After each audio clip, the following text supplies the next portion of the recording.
Hello everyone! Happy Valentine's Day guys sa inyong lahat. Ayan, so wala kami magawa dito kanina guys, kundi picture-picture.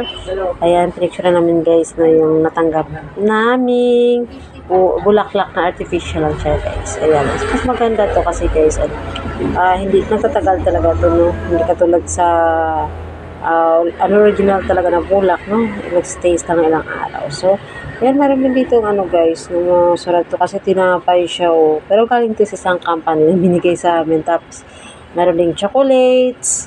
Ayan, breads and chocolates, no? Ayan, ganda guys. Super ganda. And very simple siya guys, pero at least memorable or syempre nakapag-tataba ng puso, no? Alam tayo naman, no? At na liit na bagay, kung meron tayo natanggap, siyempre, nakakapagtaba talaga ng puso. Ayan. So, meron ditong, ayan, sarap ng tinapay, guys. So, ayan. Pero honestly, guys, hindi po namin to na amin nakain. Tinabi lang po namin. Yung mga chocolate na yan. Ayan. Wow, grabe. Grabe, magmahal yung company na ayan, meron talaga mga paganto na nito pa. Ayan, guys. Hershey's and ayan, sweet bread siya. Okay, guys. Love it! So, ayan guys, dito na naman kami sa labas nito.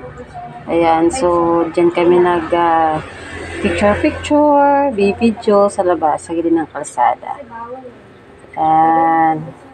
Oh, may pasaya-saya pa ako dito. Parang masaya talaga, no? Kasi may hawak akong bulaklak kahit hindi akin.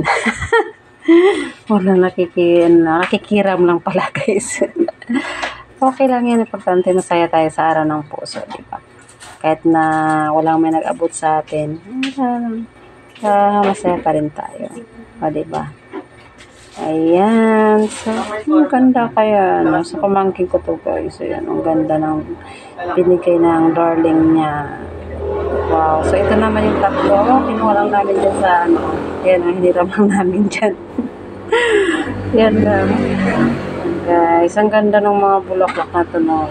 10 pesos lang siya, diba? May pang gift ka na. So, ayan, 15 pesos lang to guys. Sobrang ganda na. Diba? Afford.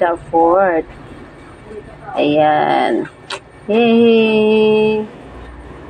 Ayan guys. O diba? Super cute.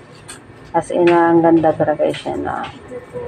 So, yan lang guys. Thank you for watching. Happy Valentine's Day again.